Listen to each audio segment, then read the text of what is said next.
عليكم ورحمة الله وبركاته. نحمده ونصلي على رسوله الكريم.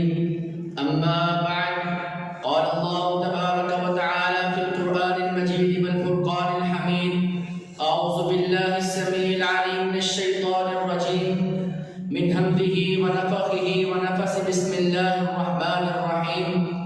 وما آتاكم الرسول فخذوه وما نهاكم عنه فانتهوا. وقال النبي صلى الله عليه وسلم: لا تزال طائفة من أمتي ظاهرين على الحق.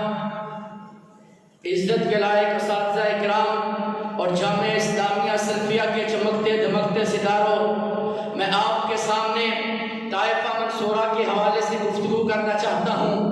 یہ وہ گروہ ہے کہ جس کو اللہ رب العزت کل قیامت کے دن نجات عطا فرمائیں گے۔ یہ وہ گروہ ہے جس کو نبی علیہ الصلوۃ والسلام کے ساتھ جنت کا داخلہ نصیب ہوگا۔ یہ وہ گروہ ہے جس کے بارے میں نبی رحمت صلی اللہ علیہ وآلہ وسلم ارشاد فرماتے ہیں، صحیح البخاری ہے، روایت کا نمبر 7311 ہے۔ مغیرہ بن شعبہ رضی اللہ تعالیٰ عنہ اس حدیث کے راوی ہیں، بیان کرتے ہیں، قال النبی صلی اللہ علیہ وسلم: لا تزال طائفة من امتی ظاہرین علی الحق، کہ میری امت کی ایک جماعت ہمیشہ حق پر قائم رہے گی۔ امام بخاری رحمہ اللہ تعالیٰ کہتے ہیں اس طائفہ سے مراد اہل علم ہے، جبکہ امام علی بن مدینی رحمہ اللہ تعالیٰ کہتے ہیں کہ اس طائفہ سے مراد اصحاب الحدیث ہیں، جبکہ امام عبداللہ بن مبارک رحمہ اللہ تعالیٰ کہتے ہیں کہ اس طائفہ سے مراد اہل حدیث ہیں، جبکہ امام احمد بن حنبل رحمہ اللہ تعالیٰ کہتے ہیں کہ اس طائفہ سے مراد مقصود اہل حدیث نہیں۔ پھر میں نہیں جانتا کہ وہ کون سا گروہ ہے۔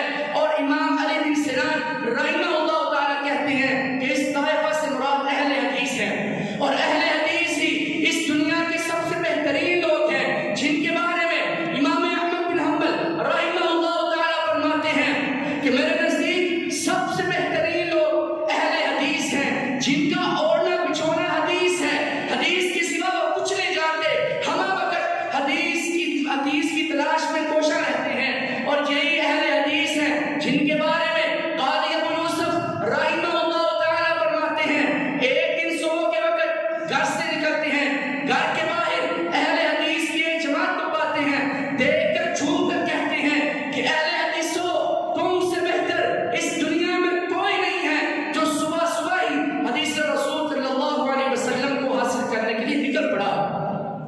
اور یہ اہل حدیث ہی ہیں جن کو کثرت درود پڑھنے کی وجہ سے نبی علیہ الصلوۃ والسلام کا ساتھ بھی نصیب ہوگا۔ عبداللہ بن مسعود رضی اللہ تعالیٰ عنہ کی روایت ہے، جامع ترمذی میں روایت موجود ہے، روایت کا نمبر 923 ہے۔ نبی رحمت صلی اللہ علیہ وسلم ارشاد فرماتے ہیں: اول الناس فی یوم القیامۃ اکثرهم علی صلاۃ، قیامت کے دن میرے نزدیک سب سے زیادہ وہی ہوگا جو مجھ پر کثرت سے درود پڑھتا ہوگا۔ امام محمد بن ابو سلیمان رحمہ اللہ تعالیٰ کہتے ہیں کہ میرے والد محترم وفات پا گئے۔ وفات کے بعد ایک دن مجھے خواب میں ملتے ہیں، میں نے سوال کیا، بابا جان، اللہ رب العزت نے آپ کے ساتھ کیا معاملہ کیا ہے؟ میرے والد محترم فرماتے ہیں کہ مجھے اللہ رب العزت نے معاف کر دیا ہے۔ میں نے سوال کیا، بابا جان، آپ کے ساتھ کیا عمل تھا جس کی وجہ سے اللہ رب العزت نے آپ کو معاف کر دیا ہے؟ کہنے لگے، میں جب بھی حدیث لکھتا تھا، میں جب بھی حدیث پڑھتا تھا، میں ساتھ صلی اللہ علیہ وآلہ وسلم لکھتا تھا، ساتھ صلی اللہ علیہ وآلہ وسلم پڑھتا تھا۔ اور یہ اہل حدیث ہیں جن کے رحلات علم کو، طلب حدیث کے لیے کیے جانے والے سفر کو اللہ نے تو قرآن مجید میں بیان کیا ہے۔ یزید بن ہارون رحمہ اللہ تعالیٰ سوال کرتے ہیں حماد بن زید رحمہ اللہ تعالیٰ سے، کیا اہل حدیث کا تذکرہ قرآن مجید میں موجود ہے؟ کہنے لگے، ہاں، کہ تم نے قرآن مجید میں سورۃ توبہ کی آیت نمبر 122 کو نہیں پڑھا؟ اللہ تعالیٰ کیا ارشاد فرماتے ہیں؟ لِيَتَفَقَّهُوا فِي الدِّينِ وَلِيُنذِرُوا قَوْمَهُمْ إِذَا رَجَعُوا إِلَيْهِمْ لَعَلَّهُمْ يَهْتَدُونَ، تاکہ وہ دین اسلام کی سمجھ بوجھ کو حاصل کریں اور اپنی قوم کو آ کے ڈرائیں تاکہ وہ ڈر جائیں۔ کہنے لگے اس سے مراد اہل حدیث ہیں۔ امام احمد بن حنبل رحمہ اللہ تعالیٰ کے استاد امام عبدالرزاق رحمہ اللہ تعالیٰ کہتے ہیں کہ اس آیت کی تشریح، اس آیت سے مراد اہل حدیث ہے، اور یہ اہل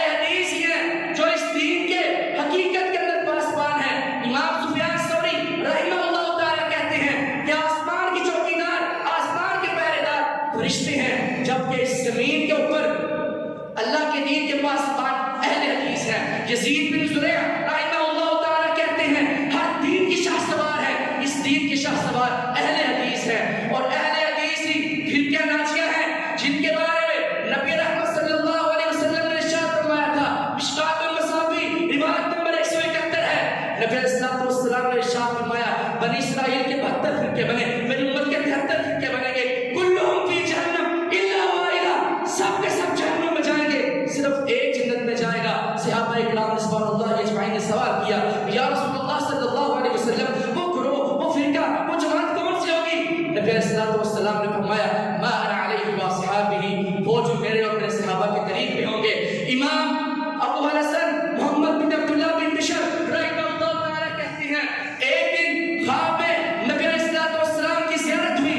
میں نے سوال کیا یا رسول اللہ صلی اللہ علیہ وسلم آپ نے 73 فرقوں کے بارے میں فرمایا تھا، ان میں سے نجات پانے والا گروہ کون سا ہوگا؟ نبی علیہ الصلوۃ والسلام نے جواب دیا ہم اہل الحدیث، وہ اہل حدیث ہوں گے. یہیں پر بس نہیں، علی بن حسن تمیمی رحمہ اللہ تعالیٰ کہتے ہیں کہ میں بیت اللہ کا طواف کر رہا تھا، میرے دل میں خیال آیا کہ کل قیامت کے دن سب سے آگے کون لوگ ہوں گے؟ ایک غیبی آواز آتی ہے وہ اہل حدیث ہوں گے. اللہ رب العزت دعا ہے کہ اللہ رب العزت ہمیں عقیدہ اہل حدیث کو سمجھنے کی، اس کو اپنانے کی، اس پر عمل کرنے کی توفیق عطا فرمائے. وما توفیقی الا باللہ.